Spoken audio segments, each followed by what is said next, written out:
So today on the Tim Marner podcast show, we've got my friend, my tattoo artist, Ryan Wild. Ryan, now I've conned you coming in. I told you that we're having a meeting, but obviously now we're having a podcast, right? The reason for this is, right, I got a consultation the other day with a lady called Louisa McNamee, and she's a spiritual advisor for celebrities, right? It's going to sound really weird. Yeah, it does already. And a psychic medium. And in the meeting, halfway through, she went, "Can I just say something to you? I'm getting the name Brian, right? Brian. I think it's Brian, and the word train, right?" So at first, I thought it was my mate Ryan Armitage. Yeah. So I messaged him, "Are you free for a podcast?" He went, "No." I'm just like, "What's it?" And then I messaged you. And when I messaged you, it felt it were right. At any point in your life, there's anything to do with a train? Graffiti. I used to do graffiti. So let's start off there. Yeah. When you were doing the graffiti, talk to me about that. When did you first get into doing graffiti and art? I'd say about 12 or 13. It was probably my first actual form of art. Started off just little doodles here and there with my mate, my cousin. What were you doing it for? What was the reason for it? To express yourself? At the time, I probably thought it was something more, but looking back, I was probably just bored, rebellious kid. Yeah. But it developed from there. Started meeting friends through it. Funnily enough, it does link into work now, which is strange. Yeah. It's kind of like done that kind of full circle. Yeah. When you were doing it, were you always into art before you kind of, did you, I know we've talked about it before, but we'll delve a bit deeper into it. Were you thinking, are you just going tagging it just for what's it? When was that point that you thought, I want to create things that are going to be there? Probably already wanted to do that when I started, but not on such a huge scale. Probably when I was like 16-ish, started getting into, funnily enough, architecture and interior design. I knew I wanted to do something creative and make something myself, but I didn't know exactly what at that point. And then sort of stumbled upon tattooing as an idea. When did you know what? I thought the train thing keeps coming back to me. Has there been something with the train or something? What recently? I mentioned to you before that I've done like sculptures, models. Oh shit, yeah. We talked about that the other day. Yeah, probably about a month and a half or so ago. I bought some model trains and I've done graffiti on the sides of them. Probably only a couple of weeks ago that I finished the first one up. Put lights in it and stuff like that, and it's all like rusted, and yeah, it's pretty cool. Weird, isn't it? Yeah, a little bit. So, from doing the graffiti and stuff, when did you get into tattooing, and how did you get into tattooing? When did you? So, I did graffiti on and off from around 12, 13 up until I were about 16, 17 when I got into tattooing. How do you get into tattooing? So I didn't do it the proper way at first. I bought a kit online, started tattooing my friends. Like, it was a bit of a bad way to do it, until I decided that's what I actually wanted to do as a career. A lot of people doing that though. Yeah. What they call them scratches, don't they? Yeah. How do you stop someone from kind of doing that? Because without that, you wouldn't become a tattoo artist, would you? It's weird because if I could go back, I'd always tell people now not to do it, right, because it set me back. But I'd feel like a hypocrite because I did it myself. Yeah. But I'd say it was the biggest setback in tattooing. Because when I went in what way? Why? Because when I went around looking for an apprenticeship, trying to get into the industry, as soon as I mentioned that I tattooed myself or my friends, that were it, I'm out the door. And that's when I realised I was only 17. I was like, yeah, maybe I shouldn't have done that. So I stopped doing that for about a year, focused on my actual artwork and portfolio, and then took that around. I don't know, but is that not sort of hypocritical for the people telling you? Because I feel like Have they Yeah. not done that as well? But don't then know. they know it's bad, and then you've seen it, and then around we go. That's something I've never thought of, to be fair. A lot of people do get into it that way. But like I say, if someone came to me now and said that they'd been tattooing at home, I'd be like, well, don't do that. You shouldn't do that. What would you say to someone right now if they wanted to get into tattooing? I'd say focus on your artwork. Get a really strong portfolio. Like myself and a lot of other artists, we aren't looking for an apprentice. No one really. It's very rare someone's looking for an apprentice. But if someone turned up to me and said, here's my artwork, and it's absolutely amazing, I can't then go, nah, piss off. Like, that's something I want, and I'm like, I want that person working with me. So if you get your artwork absolutely spot on, people are going to want you to work with them. And when you say doing artwork, are you sort of at that point doing a lot of stuff, or is it a style, sort of like niching down on something that you'd say? So when you go in somewhere, you go, look, this is my style, this is my thing, or is it nice having a varied sort of portfolio? For me, if I were looking for someone, I'd like to see a bit of everything, but I'd like to see that they've got a style, they've got like somewhere they want to take it, but that doesn't mean everything, because when I first set out to start tattooing, I wanted to do Japanese, like just pure traditional Japanese work, and then I realised I wasn't very good at it, so I took on other styles, and then it's come the full circle again. Like, I can do that now because I've developed in the other styles. Right. So having one fixed style isn't a necessity, but it's nice to have in mind what you want to do. Right. Why aren't tattoo artists taking on apprenticeships, and why are they not taking on apprentices? What's the reason for that, do you think? Mainly the tattoo industry is just oversaturated at the moment. Right. Like stupidly oversaturated. There's a tattoo studio on every corner. Yeah. Like, I could put it in at Google now, tattoo studios within 1 mile, and at least like 6, 7 would come up. It's silly. Yeah. We don't need... There's more tattooists than there is people wanting tattoos. Like, it's just... That's why you get people that are struggling for work and competing for work, and we don't need all that. Yeah. And the majority of them aren't very good. Yeah. There's... I don't know, I'd say in the whole like Manchester area, there'll be... I'd say at least like 200 studios that haven't really, they don't really care about tattooing. It's not their main passion. It's not, they just do it for a job. And is that a difference between a tattooist and a tattoo artist? Yeah, you could say that. Yeah. A tattoo artist, I've always thought of a tattoo artist as an artist who tattoos. Yeah. A tattooist is just someone who tattoos. Yeah. This is why we're saying again about the portfolio, getting your artwork together. Like, that's the most important part. Yeah. But you're saying to start off with, do a varied thing, and then you kind of sort of like find your style as you go, instead of focusing on the style straight away. Yeah, because like using myself as an example again, I set out to do Japanese, but that's not my main thing now. Yeah. If I'd have just had that one style, then I wouldn't have done anything else. Yeah. I'd have been stuck trying to push that when it's not actually what I want to do anymore. Yeah, I never thought of that, because it's when Gaz first came in for his first interview, his portfolio was very varied. Yeah. But I could see something in him, his thought process and that I knew that I could sort of help him develop who he was meant to be. But if you just came in with one style, you kind of like you're kind of pigeonholing yourself, aren't you? Yeah. Especially when you're starting out. Yeah, definitely. So to go through an apprenticeship and then to get to a tattoo artist, how do you actually go through that process? How do you actually become a tattoo artist? So that's something I was really lucky in. The guy who taught me, he was very thorough. He made sure I did every single style. This is in Leeds? Yeah, back in Leeds. Yeah. A place called Skins. Yeah. He taught me.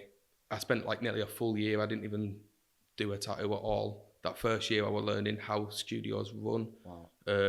He had me stripping and building, the coil machines. People don't even use them now.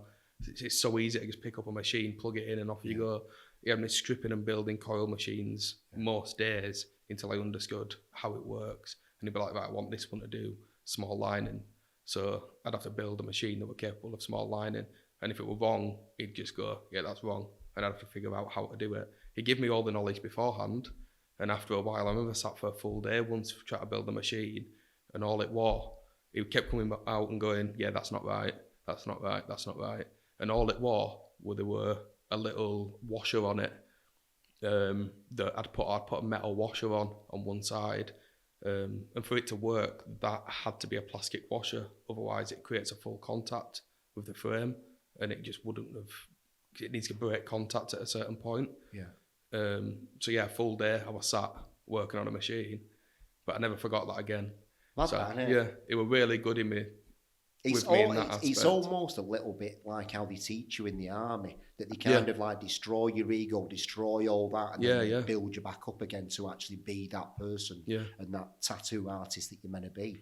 But how many people actually do that these days? Like you said, you were really fortunate finding somebody like that, weren't you? Even though at the time you're thinking, this fucking dickhead's making me put a fucking coil thing together. Yeah, having to mop floors 3 or 4 times a day and sweep up cig ends from outside and stuff like that. It wasn't what I wanted to do, but that's what I had to do to get to what I wanted to do. Did you know anything different than doing that? Did you think that was the only way into getting into tattoo? I'd heard of people that had gone into a studio, done a little bit of work, been thrown a machine, told to practice a tattoo and stuff within a few months. And at the time I was thinking, I want to do that. I want a machine. I want to be able to tattoo. I want to get my friends in. I want to learn how to do it. Yeah. So I wasn't impatient. I wanted it then, you know what I mean? Quick now. Which is kind of being impatient, but you know what I mean? Yeah. But it were tough at first. An apprenticeship's fully unpaid as well, usually. Is it? Yeah. You do get places that very, very rare that they'll pay you. And these days you get places popping up that are charging for apprenticeships. Whoa. Yeah. I've heard of people paying like £4,000 to be taught how to tattoo. And fair enough, you are learning a career at the end of it, but our sort of agreement where I were he teaches me how to tattoo and I work for him after. So I worked there for a few years after, and that's why he taught me. Yeah. Because he wanted that in his studio. Obviously, I moved away, so I couldn't really stay there. Even when I moved away, I stayed there for a year because he'd taught me that much. I felt like I was happy there. I liked it there. It was a good studio. So from you doing the building, the mopping floors, cleaning the toilets and all that, grunt work, when was it that you first started tattooing then? When did he actually get you to start doing artwork? I'd say the first... Are you talking about pigskin to start off with? And I didn't do pigskin in the studio because you were worried about the whole... Obviously, it's a pigskin, and we were a busy studio, and we were like a walk-in studio. Yeah. That'd be fine in like a private studio also, where people do practice on pigskin. You can get specific stuff it's just called practice skin or fake skin or whatever you want to call it. Yeah. Because it were 2013 that you can buy all that now, and there's places called like Pound of Flesh now where you can get a fake hand and practice on a hand or a full forearm or something. Right. It's not as good as real skin, but as a general rule, if you can do a nice tattoo on that, you're going to do a nice tattoo on real skin. It's harder to work with. So when did you start doing? So after about 10 months or so, I'd say I got onto some fake skin. It would just draw me a row of lines, just loads of little lines, do me like some curves, show me dark to light shading, stuff like that, just really little bits of practicing. I did some work on grapefruit as well. You can practice on grapefruit or banana or... Really? Yeah. That were about 10 months into a year in. I did all that sort of stuff. So you're doing sort of like lines and getting your hands steady and doing that bit? Yeah. Just before that as well, he had me with the old coil machines, because that's what I were taught on. It's quite a heavy machine, so to have that hanging off the back of your hand while you're tattooing, it's quite awkward to work with. So he used to have me put a pencil through it and do drawings with it, so I could get used to the weight on the back of my hand. Which is, that's again, pretty cool. Yeah, it's a lost thing now because pens, like tattoo pens, it just sits in the palm of your hand. There's no off balance. Yeah. It's all wireless now. You don't need any of that anymore, which is sad because some of the machines still do their job better. Yeah, I mean, it's just than like the new photography. stuff. When I first started out, obviously you got all the roll and stuff like that. Then digital happened, like, and you had to break down cameras and know how to, you know, develop pictures and stuff like that. It's like, that's a lost art. No, everyone just goes on the phone. Yeah. Mad, yeah, it's the same sort of thing. So what was the first tattoo that you ever did then? Let's not talk about what you did at home. Let's talk about what was the first tattoo you did in the studio. So my first ever one were on a guy that I worked with called Rich. He were, as well as the guy that taught me, he were always there helping as well. So everyone in the studio, like, we're just quite a nice little family. Yeah. Rich let me do a little cherry blossom on him. I just did the line work to start with. What were you like? Were you nervous? I was nervous, yeah, proper nervous. So it were about so big. I just did the line works, and I reckon it took me about an hour just to line something that big. Obviously, you've seen how I work now. Like, I work pretty fast. Yeah. But it was just every little. I was doing a line, and I was going, like, having a little look at it, going back in, making sure it was perfect, sharpening all the corners as I did it. Like, it was really particular. And then from there, it were a few of the other artists in the studio let me tattoo them, and then I got a few friends in, and yeah. When was your first paying client? What was your first paying? So this one, it terrified me because I wasn't expecting it either. A guy came in for, like, if you tattoo as well, you'll know the worst tattoos you do are like a small line work piece. Everyone thinks it's these big realism stuff. It's all the small, like, perfectly lined pieces. And he wanted some scars on his forearm here. It were a big line work scar, like 3 or 4 little black scars, and then a few scars with like a double line around them that followed perfectly from each other. And he walked in, spoke to me. I was just working on reception and stuff then. And I went and got Lee, and I said, when can we get him in? And he went, you can do that one. And I'm like, no, I've only, exactly that. No, I've only ever tattooed my friends. I've never thought of that before, because a star, you've got to get a line. It's fucking perfect. And it's not just that, like stars and hearts and stuff. It's one of those, if you're doing a big curved line, it's quite a smooth motion. Yeah. A star, it's got to be like that. And then the next line, you've got to come over and do the next line. Like, it's all different angles. It's awkward. And I remember him saying to me, like, you can do that one. And I'm like, I can't.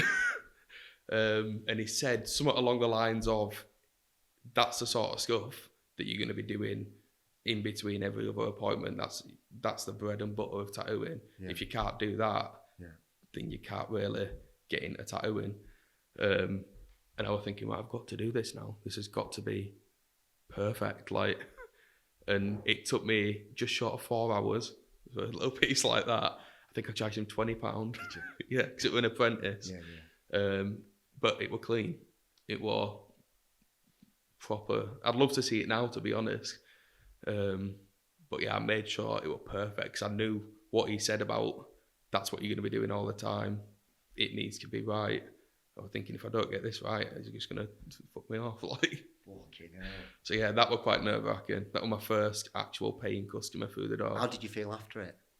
Fine, to be honest. Like, I was, once I'd done it. Like, sort of buzzing with yourself, proud that you'd think. Yeah.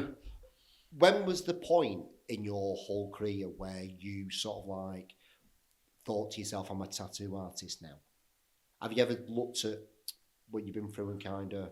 Yeah, there's certain pieces that I did on my apprenticeship. One of the big moments were Lee, the guy who taught me, had a piece on his hand that was always a bit shit. Like, it was something he'd got done years and years ago. It had all faded.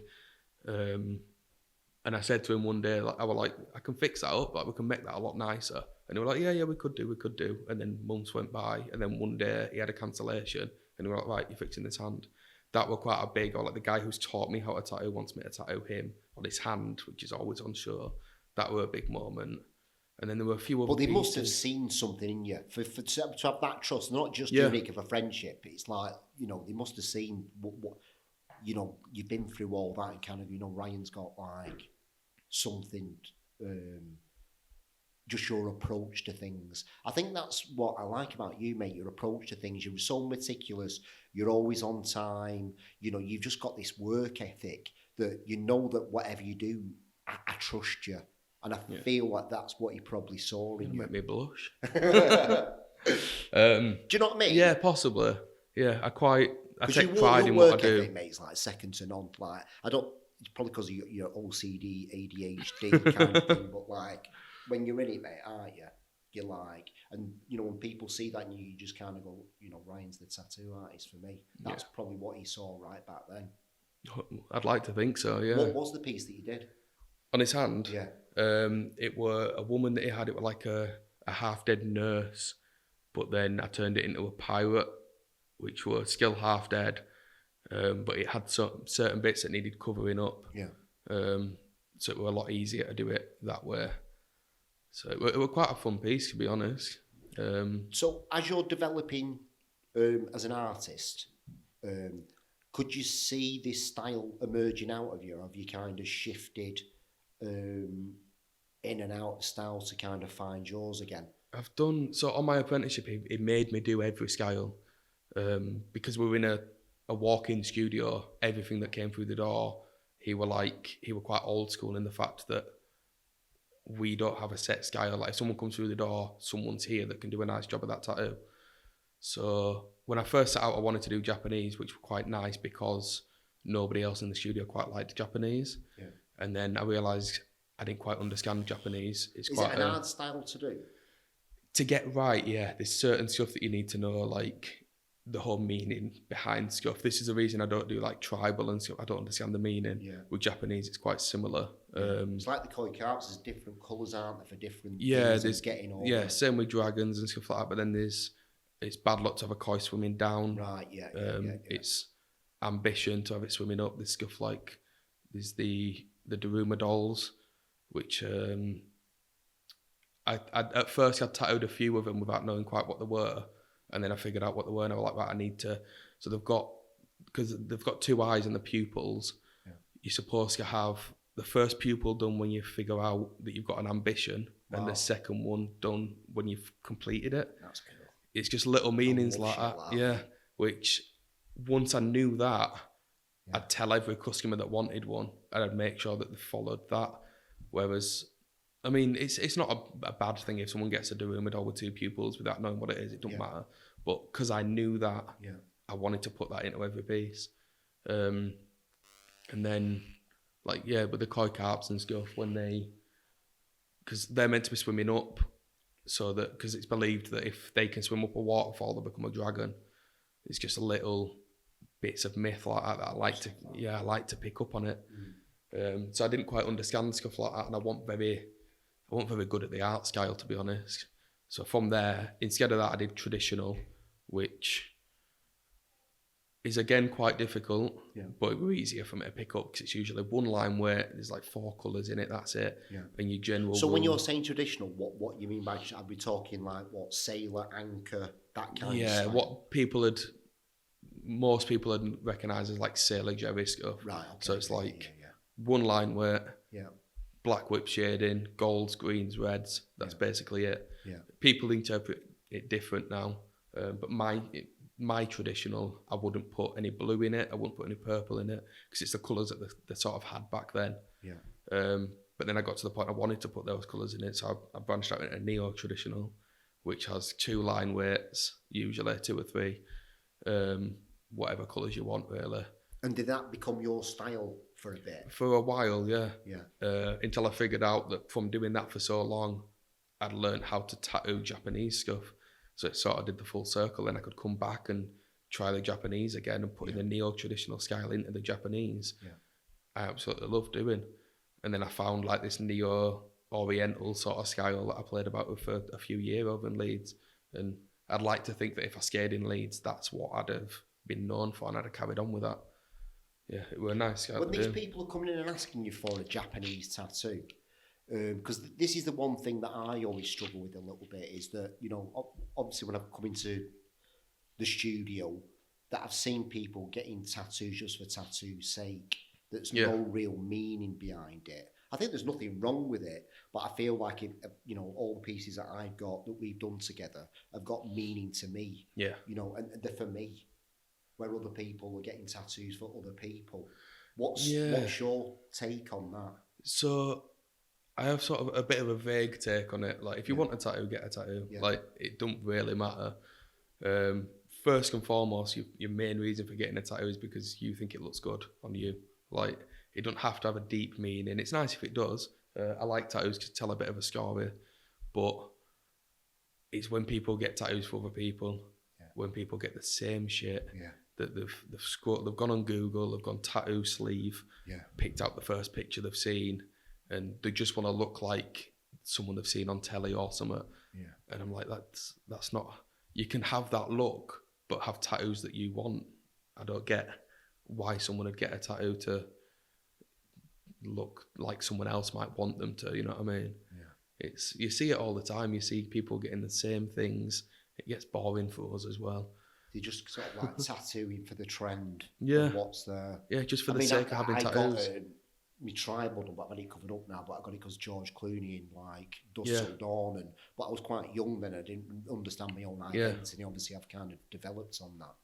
It's, at what point do you say no to somebody that you're not doing that, or that's not going to look right, and you're doing it for the wrong meaning? So saying no is quite a strong thing for me. I've still got that mentality of, in that walk-in studio, I tattooed everything that came through the door. I'll try and convince people. I'll be like, you don't want that, you want it like this. Or if someone's set on wanting something that's pretty meaningless, I'll try to do it in a way that is a little bit different or might look better for them. Yeah. The only place I draw the line is if it's really not my style. If I know someone else is going to do a better job, even if it's a different studio, I'll send them there, like, because I know that they're going to get the tattoo they want. Yeah. And if it's offensive, but offensive not in the terms of having like fuck off or like a skull or something that someone might be offended by in like a swastika or like something that's blatantly racist or It's hard, isn't it? Because it's like when it comes down to it, it's just opinions on it. Yeah. And it's like, it's not fair for you to kind of go. You can give someone's advice, but you can't say no to somebody because it's their tattoo and they can have kind of whatever they want. I just think with you over time, as your reputation goes, you're going to be able to say no to things that you kind of don't want to do. And obviously, for me, your fantasy artwork is just like, you know what I mean? That's what I'm trying to push towards. Yeah. You know, and when I came to you, I could see the style in you, and I was just like, look, I'm just going to give you my concepts of what's it, and then I want you to do. For me, that's, you go to a tattoo artist for that. That's how I feel that you should go to someone, not with like, look, I want that. Yeah, people make the mistake of coming in and going, this is what I want, this is exactly how I want it. And no offense to that client, but they haven't spent 5, 10, 15 years in the industry studying what makes a nice tattoo and what works as a tattoo. Yeah. We have. Like, if we tell you that it's not going to work, it's not because we're just doing it for fun. Like, that tattoo's not going to work. So you go to a tattoo artist because you like their work and you trust what they do. So why don't you listen to what they're saying in the fact that that's not going to make a nice tattoo? Obviously, it's one thing doing that, but then the other thing we get is people coming in with, this is what I want, and that's someone else's tattoo. Yeah. And I know, I can see that design has been done for them by a tattoo artist, like we do, for that person specifically, and they want that exact piece, and that's copying someone else's work. They've put like hours into doing the design, to speaking with their client, to making that special for that person, and then someone random wants it ripping off. Like, no, let me do what they've done for their client, speak to you, sort of design for you. We can use it as a base, but I'm not copying someone else's work. What is your style now then, developing over the years? What you've been doing since 2013. Yeah. What is your style now? If somebody said like, what's your style, what would you say? Or would you never say that? It's hard. It's really hard because like, I still love bits of everything. Yeah. If someone booked in for a neo-traditional piece, I'd be buzzing. I still enjoy my realism stuff. Like, but if someone said to me, like yourself, this is my idea, do what you want, I'd always go for like a fantasy style, colour realism, but sort of higher contrast than your normal colour realism. Something that's gonna still stand out and still hold up over time, but look quite effective. It's hard to explain what the exact style is. There's not many people that do it. There is a few artists that are doing really nice sort of fantasy stuff, but it leans more towards new school. So it's a bit big, bold lines, bright in your face colours, which is really cool. I'd still love to do stuff like that. I've got some pieces like that are up for grabs, but it's more that combined with colour realism stuff. What is your favourite piece that you've done to date? There's a lot. Is there not one? What's the one that I got? It was the blue aquamarine piece, and I think she was all over a crystal ball. If I remember. Oh, the galaxy, that sort of nebula. Yeah. When I saw that, mate, I was just like, that's what I want. In my idea. Yeah. So that's blue's just like fucking. That's the style that I want to do, but that's more towards realism. Right. So that piece, when I was playing about with, is when I'd gone into doing black and grey realism, and I wanted to find a way more into colour, but a lot of my clientele at the time was black and grey realism. So I would try to find someone to do similar style, because all these bright colours and stuff, they intimidate some people. People don't like all that colour. Yeah. So I would try to do something that's just one colour palette. So it was all in blues, which grabbed some people's attention. And I did really like that. But I'd like to do more stuff like that, but maybe chuck in a couple more colours, just a little flash of red front corner or something. Yeah, it's ironic because like people ask me what's your favourite piece of work that you've done, but it's more of you get attached to the time and who it's for and stuff. That comes into it as well, doesn't it? Yeah. That it means something to them and they meant something to you, and that. Yeah, definitely. Like I have favourite pieces, I have favourite customers, I have favourite parts of certain pieces. There's a lot of stuff. I enjoy most of the stuff that I do. Like you were saying, I'm sort of at the point now where I can, if it's a piece that I'm not going to enjoy or a person I'm not going to get on with, I can just turn them away. I've had it in the past. I've had people that I just get in gel with, and I've just advised them to go elsewhere. Because, like I was saying, there's hundreds of tattoo artists, and there will be someone that they get on with a lot better, or their idea. There'll be someone sat there thinking, "Oh, I wish this had walked through door," and that's someone that's walking through my door that I'm like, I don't want to do that. That's not my. It's the fact of like, you just, when I met you, just like, right, thank fuck, because I'm like, I'm going to be sat here for 7 hours if I don't fucking like it. It's a long time not to like something. That's a big thing as well. Massive thing, isn't it? Yeah, definitely. What's the worst piece that you've done? The worst piece? Yeah, the worst piece that you were just like, fuck me. Right. Get that off my page. I don't know. It was always stuff like, when I first started out, I did do tribal pieces and stuff like that, and it's really not for me. It's something that, looking back now, I kind of find some of them a bit offensive that people have them, because I've seen stuff pop up that's taught me things about like Maori tattoos and all the meaning and stuff and what you go through to earn it and what each bit means. And I'm thinking, I've tattooed that on someone and they clearly haven't earned that. And at the end of the day, it is artwork. It is somebody's, it's up to them if they want it on their body, but I wouldn't personally do it now. So I'd probably say I did a couple of Maori sleeves that when I first started out, at my first few, the idea of it I didn't quite like. I remember one customer in particular I didn't like. And the piece itself, because I'd just started out, it weren't the best. We've all done it. But yeah, I remember that customer, it was back when numbing cream wasn't really a thing. And he kept putting numbing cream on. To the point where I knew that you can't put numbing cream into an open wound. And he went to the toilet once and came back, and I was like, have you put something on this? And he went, no. And I was like, you definitely have. I can see like it's some sort of, it's wiping away. So he'd gone into the toilet and put numbing cream into his open wound, and I'd tell him off for it, and then his next session he'd do it again. And at the time, I was only about a year into tattooing. I hadn't quite earned the right to be like, right, fuck off now, I'm sick of you.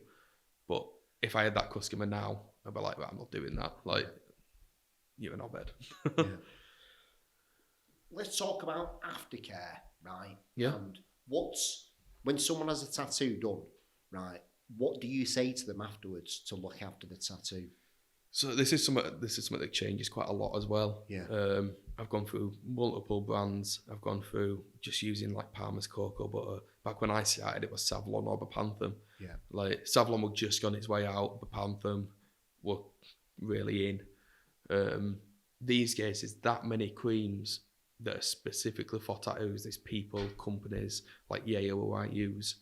They specifically make cream just for tattoos. There's no excuse to use Bepanthen and stuff anymore. Yeah. Like you don't need to just go find a cream that might heal your skin. You can find something that's designed for it. Yeah.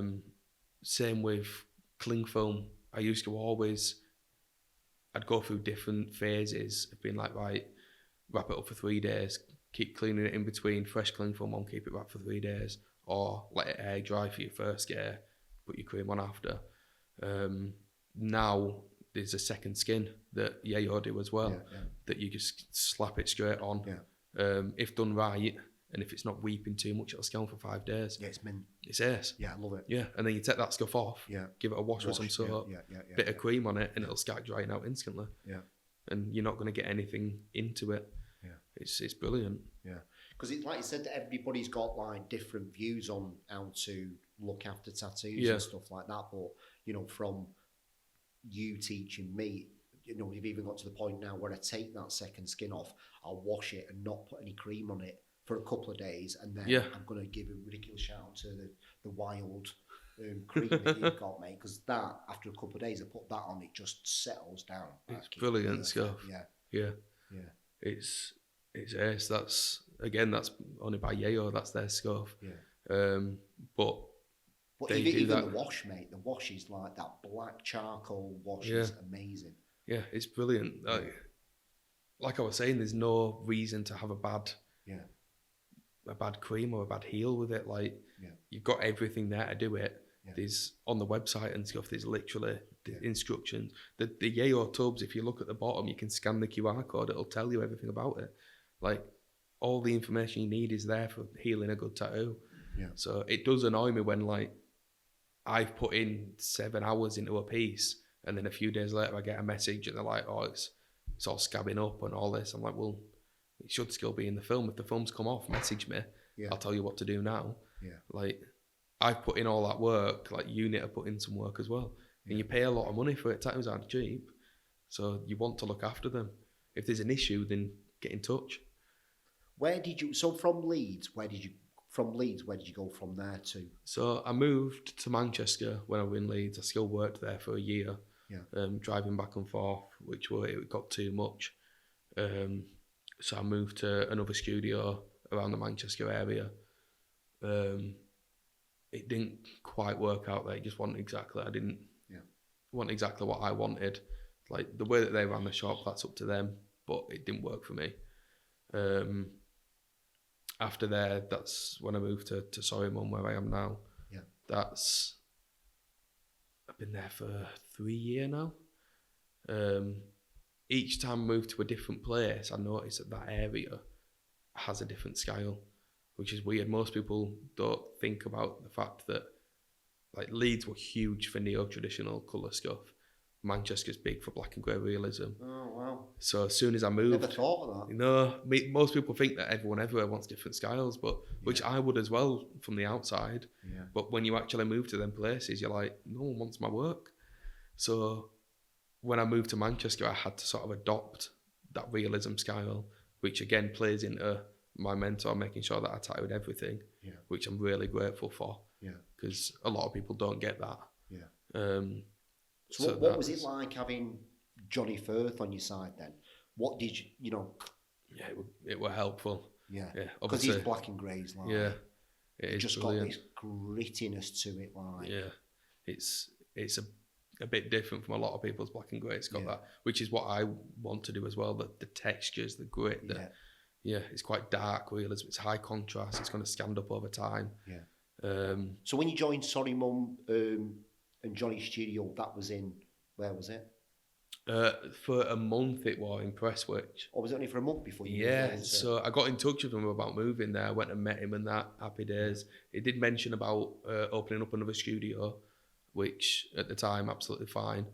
And then when I joined up there, well, oh, by the way, once we split the studios, I want you with me at the private studio. Yeah. And I was thinking, I haven't really got a big clientele. See what I mean? Again, mate, this is what I'm saying to you, that person back writing leads could see in you what Johnny saw in you. This work ethic, this just the way you do things, you know. Because it's beneficial to the Sorry Mum brand, and it has been, you know. Yeah, we're worried that, like, private studio for someone that doesn't have much clientele, especially in black and grey realism, which is what I had to sort of get into at that time if I wanted to make money at all, really. So I was like, I'm going to be scouting out a new style in a private studio. I'm going to have to get clients to come to me. But yeah, it was helpful having Johnny on my side, because Johnny does that style. He has done for years. He's really well known for that. And he taught me a lot with it. It helped me out a lot with, because his books are quite busy. If someone wanted to book him with him and they couldn't wait, he'd send it to me. Shout out to Johnny. Yeah, big shout out to Johnny. So, how long have you been in Sorry Mum now in Rottenstall, isn't it? Yeah, it'll be 3 years in July. Yeah. I started with him in Prestwich in June with my mate Yogi. Yeah. We both went there. He came to the private studio and stuff as well, but he didn't want to switch to realism, which I respect. Like, that's up to him. I'm happy to bounce around to different styles. I like to do a bit of everything. But Yogi had like his style. He knew what he wanted to do. Yeah. But I mean, he's smashing it now. Yeah. He's got his own studio and stuff. He's doing great.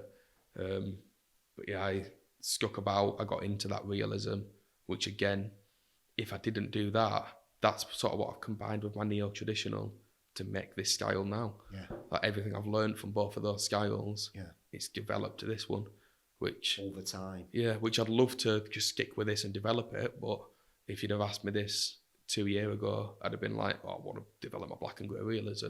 Or if you'd have asked me 2 years before that, I want to develop my neo-traditional and Japanese. So another 2 years. That's how you just develop as an artist. Yeah, That's how it should be. Yeah, so I'm loving the fantasy stuff. I would love to keep doing it. Have you got a piece that you've always wanted to do? Have you got one in your mind that you've always kind of wanted to do?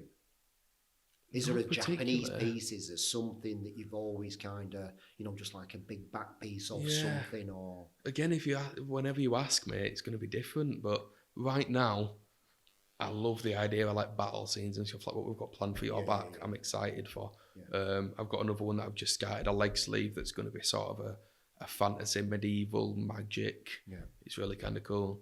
Yeah. That's the sort of stuff that I want to do now. It's not one specific piece, but one specific style. I love a magic battle scene.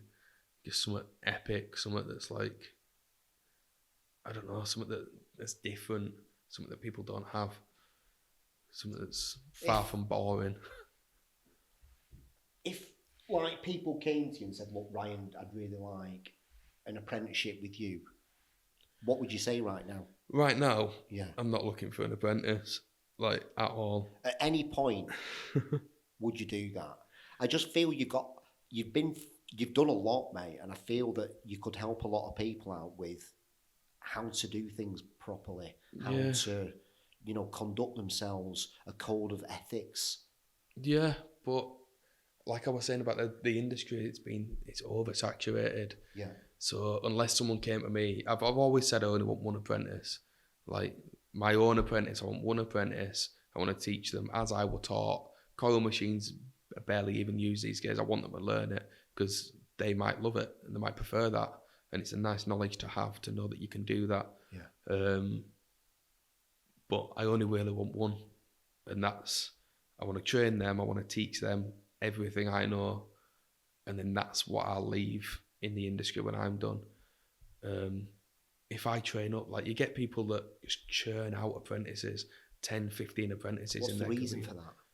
I don't know. Maybe they just want someone to mop up for them. Right. Like, it could be, it's free, because they don't pay them. Right. And they're there answering phones, doing the calendars, doing all the bookings, making brews. Maybe they just like that. Yeah. With no actual goal of taking them on or anything like that. Yeah. But at the end of the day, that apprentice's goal is to become a tattoo artist. And if you've done 10 of them, when you finish tattooing, that's 10 apprentices that you've left behind that are tattooing. Yeah. And if every tattoo artist had 10 people that were left behind, that's why we've got so many now. Yeah. And like I said about people just wanting someone to make brews or mop floors, they don't really care about that person and their artwork. Yeah. And that's what I'm trying to distinguish is like, how do you know when somebody's tattooing just for the money or when somebody's tattooing just because they love doing the artwork? You can just tell, like, if the work's lazy, if they're not, like, usually it's because if the work's shit. They just want you in and want you out. I know people that... But it's hard, again, from someone else's opinion, what's good artwork and what's bad artwork. Yeah. Do you know what I mean? It's like, how does somebody distinguish that? I'd Because say it's their own opinion again, isn't it? Yeah. Interior design, architecture, you might look at something, oh, it's sick, I might just look at it and kind of say it's shit. Yeah. It is kind of opinion, but you can tell, like, the biggest tells for me, if I were looking at an artist and I would try to book in, as a non-tattooist, just a client, if I were looking at someone's profile and I were going to book in, is their work original? Are they doing all their own designs and stuff like that? Is the work clean? Like, if they're doing realism, does it look like realism? Is it a decent enough contrast? Is it going to hold up over time? Does it look rushed? If they're doing like traditional, neo-traditional, anything with like line work, are them lines smooth and clean? Is it jagged and bumpy and whatnot? And are they the biggest thing for me, I see artists doing it, like shitty artists all the time, posting designs that they found online, saying that that's what they want to do. Now, obviously, you can't always tell if that's their design or if that's something that they found online. Right. But if a quick search in Google or Pinterest shows that design, they've just pulled something off the internet and they're saying they want to tattoo it on you. Like, if they can't even be asked to draw it or design it, why do they deserve to tattoo it? Yeah. Like, you need to put that time in. Yeah. Fair enough with a realism artist, if they're like, oh, I want to tattoo a skull. Yeah. There's no point someone sitting there for hours and hours drawing a skull up to say, I want to tattoo this. But if they've never drawn a skull in their life and never tattooed a realism skull, what makes you think they're going to do a good tattoo of one? So Ryan's Instagram handle is Ryan Wild Tattoos. It is. What DMs would you like? Do you want some more realism, some fantasy? How would you want people messaging you right now? I mean, if there's anybody out there that's looking for advice to get into being a tattoo artist, are you willing to give that advice to people? Yeah.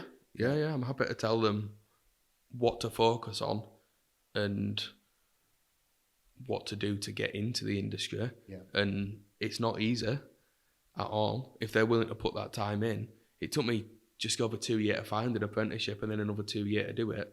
So that's nearly 4.5 years, no money. I was lucky enough to do it when I lived at home.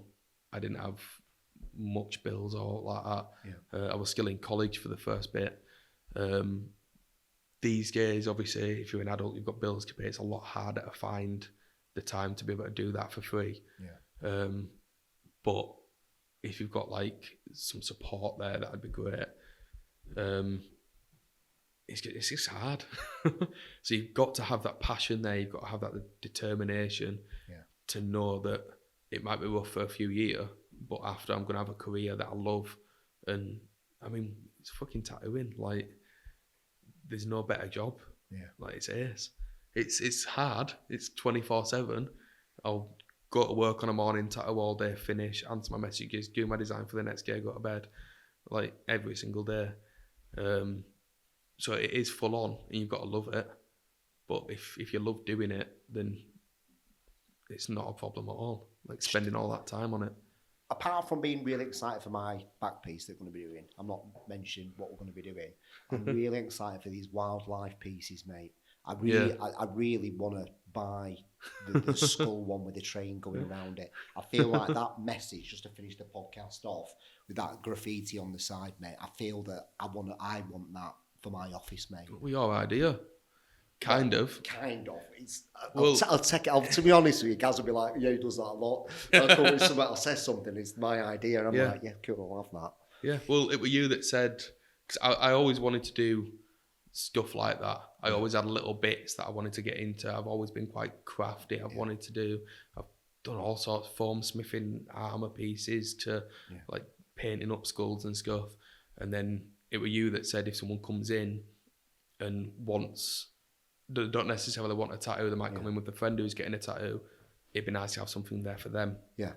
To be honest, mate, it's been a privilege and honour, like spending time with you, but like talking and, you know, educating you about brand and, you know, who Ryan Wild is and who the Wild brand is for the tattooing, to understand that who you are is your brand, and it's not just the tattoos, it is the artwork, for you then to kind of go, I've always loved doing that, and then that can be sort of like part of my brand. So yeah, I'm excited, mate, for the future for it. It's going to be me sick. too. It's all starting to sort of link in now, so yeah, it's nice when it all comes together. But like you're doing all them artwork styles and what's it, and then coming back around to what you really want to be doing. So I've collected little nuggets and knowledge from different bits now, so yeah, kind of put it all into one thing. How do you feel now after like talking for so long? Because I feel like you're nervous at first, and now I can't fucking shut you up. I feel better. Good. Yeah, I was nervous for it, mate. but Honestly, I appreciate it's actually you a lot easier than I I thought. really appreciate you coming on, mate. No, it's not. I mean, you tricked me, but You've got to lie sometimes. They're good lies. Right. Thank you very much, everybody. See you soon. Bye.